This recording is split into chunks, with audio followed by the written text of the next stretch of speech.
Imagine looking at a window pane and there being a transparent, not just transparent, but perfectly transparent piece of glass inside of that window pane. And like I said, perfectly transparent. There's a reason that I emphasize perfect because it is so perfectly transparent that you don't even see an outline. So it's not like you see this separate piece of glass inside of the window pane. No, it is so completely transparent that the outline isn't even there. So it just looks like a window pane. It doesn't look like a window pane with another separate piece of glass inside of it. It just looks like the window pane on its own.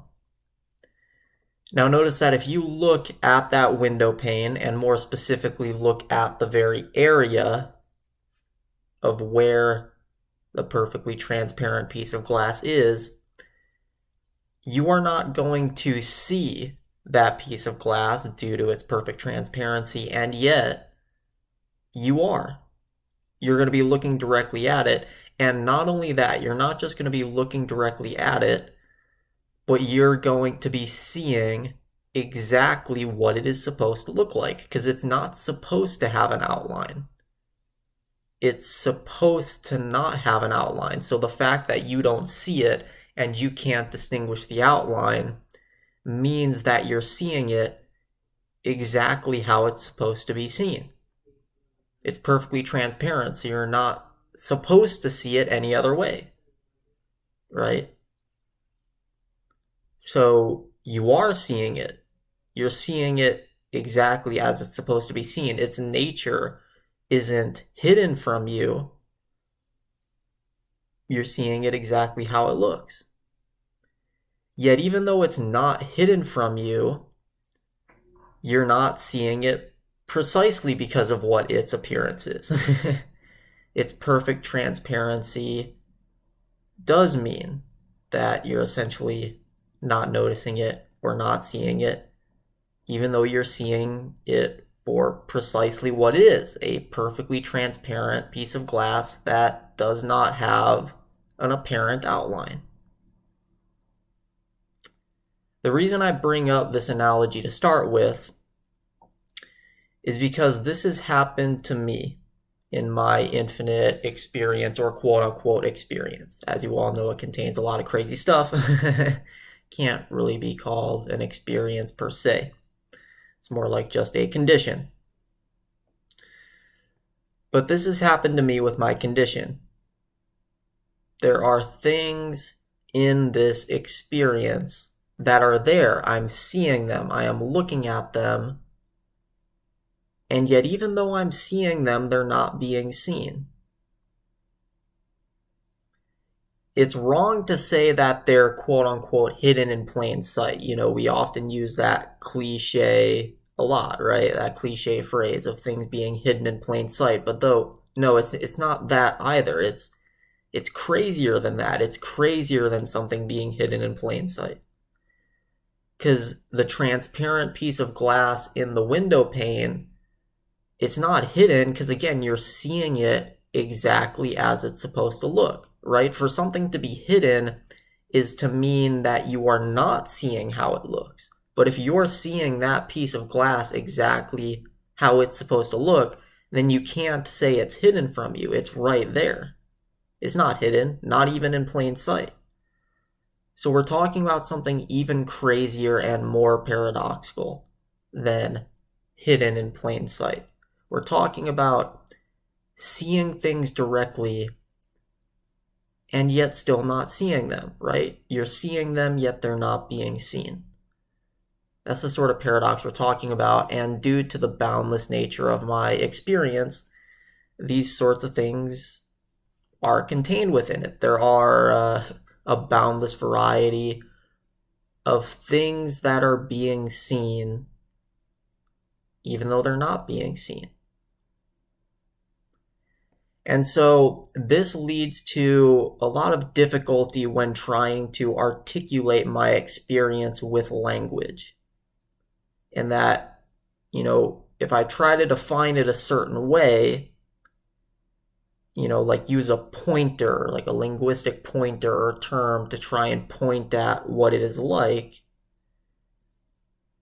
those pointers are always going to fall short because they are always going to fail to account for some perfectly transparent piece of glass that is contained within it, like the piece of glass within the window pane. There's always going to be more perfect pieces of glass. And so there's always going to be more things that my linguistic characterizations fail to account for or fail to point at, even if they point directly at them, right? Again, you're seeing the piece of glass, yet you're not. So the pointers are pointing at them, yet they're not accounting for them. Think about that. So what I want to do here in bringing up this topic is deconstruct my own experience. Literally deconstruct myself. Deconstruct whatever it is. Whether you think it's the truth or not, I'm here to deconstruct it and deconstruct myself in the process. So let's start off with a term that I used to use to describe it, infinite consciousness. I explained a couple videos ago of why I characterized it as total consciousness or infinite consciousness. Remember, it's because it's so boundless that any and every type of experience exists. And so if we define experience as consciousness, we can say that any and every type of consciousness exists, right? There's a conscious experience of what it's like to be a human being. There's a conscious experience of what it's like to be a lizard or a plant, or even a conscious experience of what it's like to be inanimate objects like rocks or matter, right? And all sorts of things. So let's start there, and we're going to basically move through these levels of deconstruction.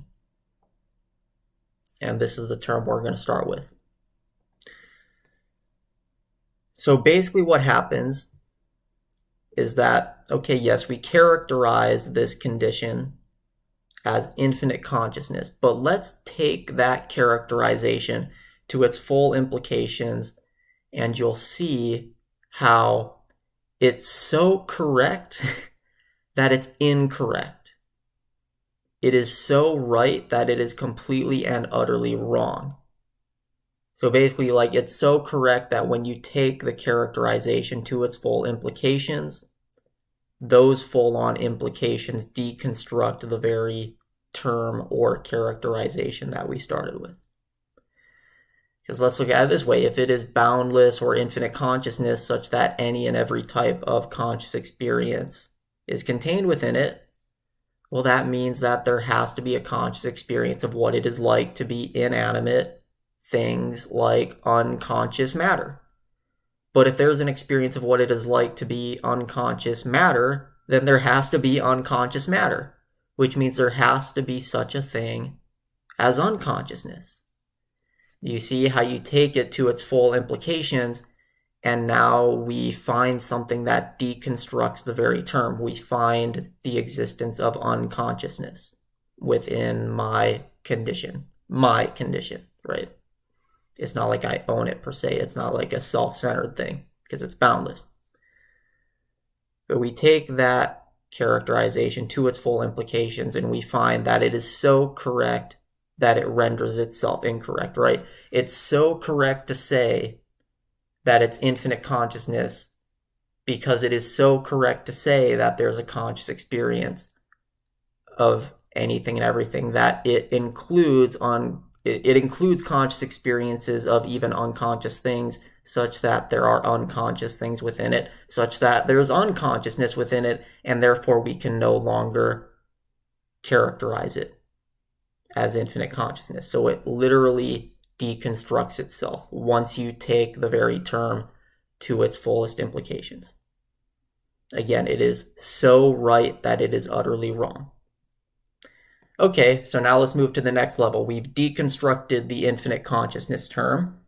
I cannot characterize this condition in that way.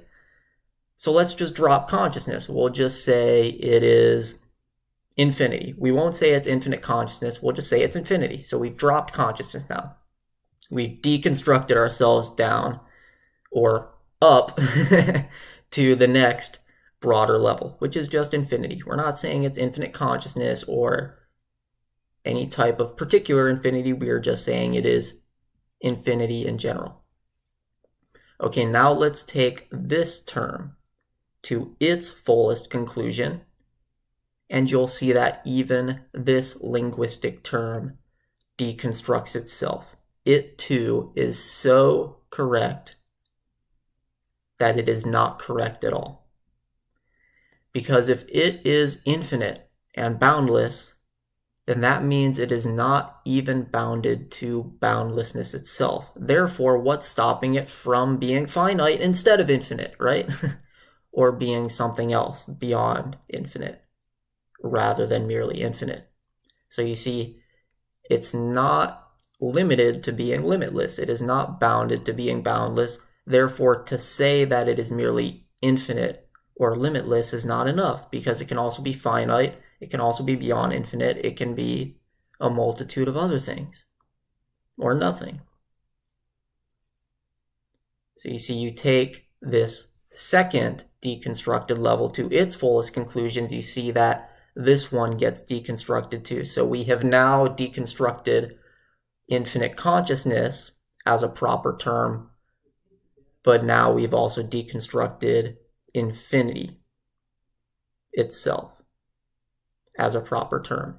It fails to correctly point to the nature of the condition as well. Okay, so let's now go to a third level, a third linguistic term. We will just call this condition of mine, we'll just call it anythingness, everythingness, or triviality. All of those terms, we can use them interchangeably. These are terms that I've basically always used throughout all the years that I've been making videos. You know, even after I dropped the infinite consciousness term, I still kept using this term anythingness. I've even used it in my most recent videos. But now get ready for this. Even this loyal term of mine fails. Even it can be deconstructed by taking it to its fullest conclusions. Because if this condition of mind, if this experience of reality, whether true or false, if this experience of reality is anythingness, or if it is, you could say, trivial, then, okay, that means, you know, it means things I've mentioned in the past. It means that, of course, if it's anythingness, then it includes not anythingness. It includes both anythingness and not anythingness. It includes neither anythingness nor not anythingness, some fifth thing, sixth thing, seventh thing, on and on, boundlessly. It's an explosive term, meaning it points beyond itself. It implies things that it is not, right? It implies not anythingness, neither anythingness nor not anythingness, some fifth thing, etc., on and on. So because it points beyond itself, you could say it explodes beyond itself. It is an explosive term in that way. So that's why I've always used the analogy of that term being like a finger pointing to the moon, right? The term anythingness is like the finger, and it points off boundlessly. It explodes off beyond itself, like the finger pointing off beyond itself to the moon. So it would seem like, you know, this term anythingness, since it literally includes anything and everything, even all these things beyond itself, it seems like it is such a total term that it could not possibly fail as a pointer, right? Well, think about this. If you take this term anythingness to its fullest conclusion, that means that anything and everything exists, even things that cannot be pointed to by the term. Not just cannot be grasped, but cannot even be pointed to. Not even by this explosive term which points beyond itself. Even that pointing fails to point at these things which there are to be found. Literally in the same way that the color green fails to properly describe something like infinity, right? Like if a friend asked you to describe the nature of infinity, would you just say it's like the color green? No, of course you wouldn't say that, because the color green is just one color. That's far too limiting, right? What about blue? What about red? What about sounds? What about tastes? What about all sorts of other things, right? So, I mean, yeah, you could describe infinity as green. Of course, if something is boundless, it could just be green on its own. But you wouldn't use that as a pointer, because as a pointer, it does a terrible job. It is too limited to do a good job of pointing at and properly describing the nature of infinity to somebody. So as a pointer, it fails. Okay, but now picture if even a total term like anythingness failed just as badly as the term green. Think of how limiting the term green is and how much it fails to point. Picture anythingness or everythingness or triviality. Picture all of those terms failing just as badly. There's going to be things which are so far beyond its pointing capabilities that, yeah, it would fail to point to them just as badly as green would. That is directly implied by it, right? If there's anything, there's got to be things that it fails to point at. But again, you see now that taking this term to its fullest implications causes it to deconstruct itself, because if it directly implies that there's these things which can't even be implied by it and can't even be pointed at by it, then that means it admits of itself that it fails as a term. It fails just as badly as even a very limited term like green. Anythingness, everythingness, triviality, none of these terms do any better of a job of pointing at this condition than a simple term like green does. Think about that. This experience of reality, it's so boundless that even describing it as absolutely infinite or boundless, as I always do, or as anythingness like I always do, even that is not good enough. I might as well have just been calling it green this entire time, because I would have gotten just as close. That is how much I have failed. Think about that. That is how much I have failed to point at it or to characterize it.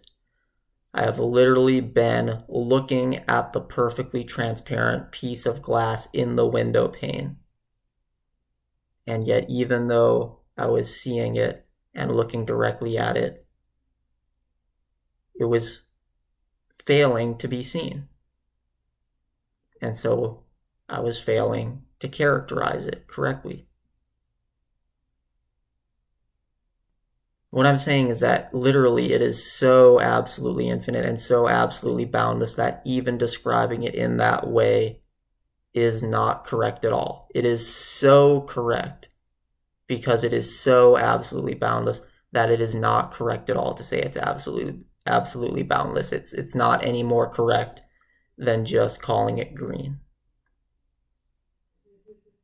So you literally take the term to its fullest conclusion, and the term gets deconstructed. I have deconstructed myself, deconstructed my own characterization of my own condition and of my own experience of reality.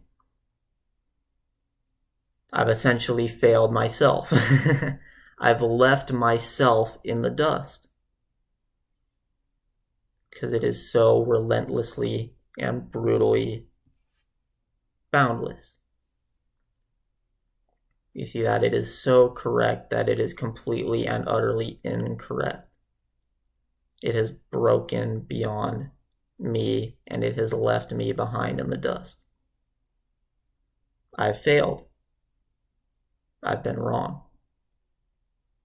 Or so right that I'm wrong. I don't know. It's hard to really put it in linguistic terms because, all these ways of describing it, they're all going to be semantically incorrect, meaning they're always going to undermine their own semantic meaning, right? They're like semantic errors, essentially. They're so semantically incorrect that they even undermine the very trait of being semantically incorrect, right? So even saying that the condition is semantically incorrect is itself semantically incorrect. It undermines even that. So that's how difficult it is to not only grasp it, but to point at it. And we could keep going forever. So, we've deconstructed on 3 levels. We deconstructed the term infinite consciousness. That was the first level. We deconstructed the term infinity. That was the second level. And then now we've just deconstructed this third level, which was anythingness or triviality. But we could keep doing this forever. Even if I found some better, more advanced term to use as a pointer, even that could get taken to its fullest implications and deconstructed.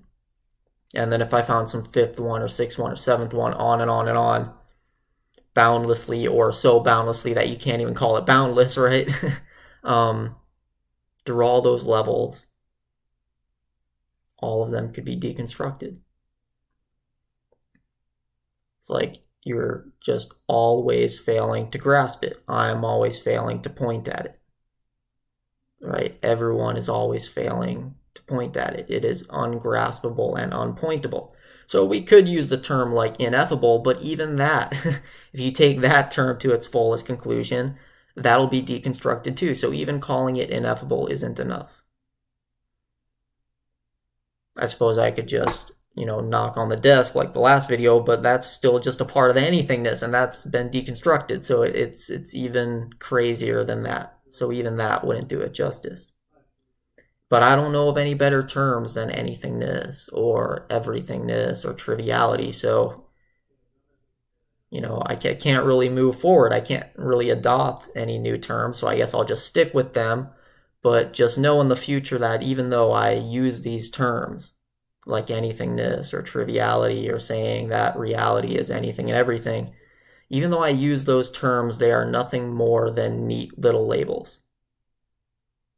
They're nothing more than useful trinkets that we use to do our best to point at these topics, right?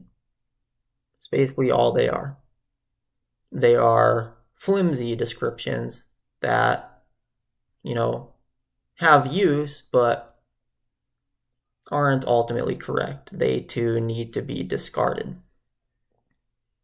because they too are inadequate. They fail. Not because they're just incorrect, but again, because they are so correct that they are incorrect. They fail themselves. They outgrow themselves. They take themselves to their fullest conclusions and they deconstruct themselves. So they are nothing more than flimsy little labels. And that's it. You can't be attached to the labels. You can't be attached to the descriptions because the descriptions are so semantically incorrect that they constantly undermine and deconstruct themselves. So much that I've even gotten them wrong.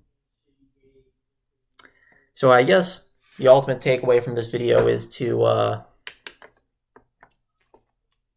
always take things to their fullest conclusion. Maybe you'll find something that they lead off into. Maybe you'll find that things can undercut themselves in a way that you discover something new, or even better yet, something that was already there. like the perfectly transparent piece of glass in the window pane.